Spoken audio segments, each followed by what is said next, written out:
اکثر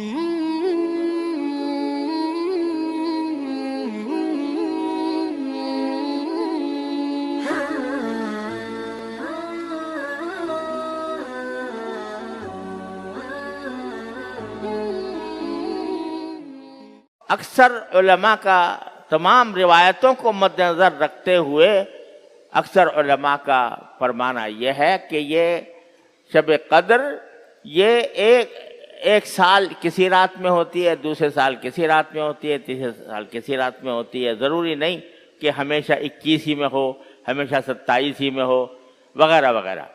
لہذا نتیجہ کیا نکلا کہ بھئی 1000 مہینے سے زیادہ کا ثواب حاصل کرنا ہے تو 5 راتیں جاگ لو. ایک رات نہیں، 5 راتیں. 21ویں رات، 23ویں رات، 25ویں رات، 27ویں رات اور 29ویں رات جاگ کے کیا کرو؟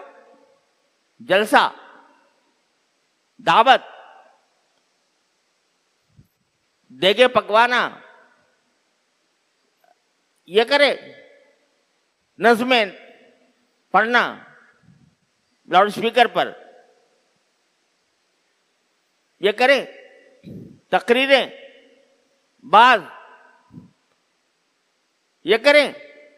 اس 1000 مہینے سے زیادہ افضل رات میں کیا ہم یہ کام کریں کہ دیگیں پکائیں، لوگوں کی دعوتیں کریں، شامیانے لگائیں، چراغاں کریں اور لوگوں کو کھانا کھلائیں. اسی انتظامات میں رات پوری گزر جائے.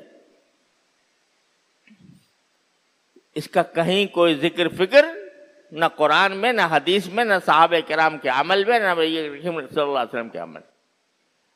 یہ رات تو اس لیے ہے کہ تم بیٹھو اور تم ہو اور تمہارا اللہ ہو، اس کے ساتھ لاؤ لگاؤ. کوئی تقریب نہیں، کوئی جلسہ نہیں، کوئی دعوت نہیں. اکیلے بیٹھے ہو اور اپنے اللہ سے لو لگائے ہوئے ہو. جتنی نفلیں پڑھ سکو 8 پڑھ لو، 10 پڑھ لو، 12 پڑھ لو. اگر توفیق ہو تو لمبی لمبی صورتیں، لمبے رکوع، لمبے سجدے. سجدہ بڑی عجیب غریب چیز ہے.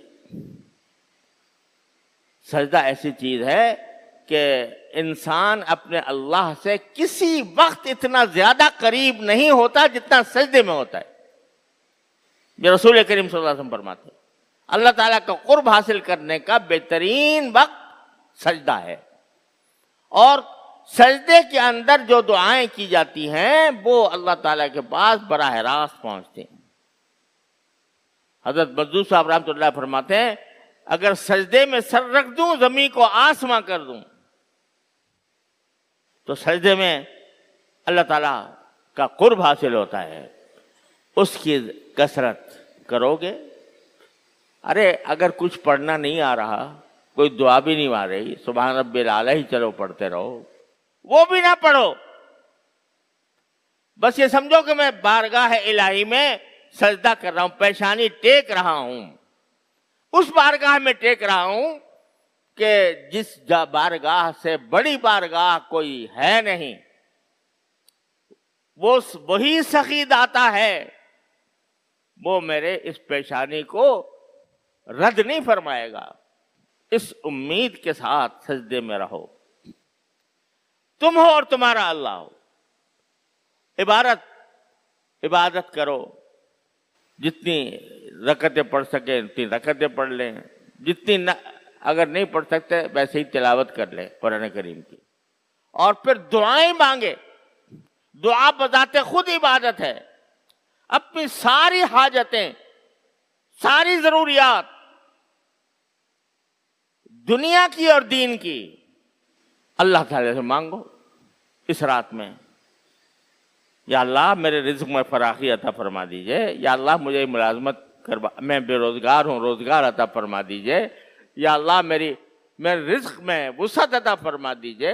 یا اللہ مجھے صحت عطا فرما دیجئے، میرے گھر والوں کو بھی صحت عطا فرما دیجئے، جتنی حاجتیں دنیا کی مانگ سکتے ہو مانگو، دنیا کی حاجت مانگنا بھی ثواب۔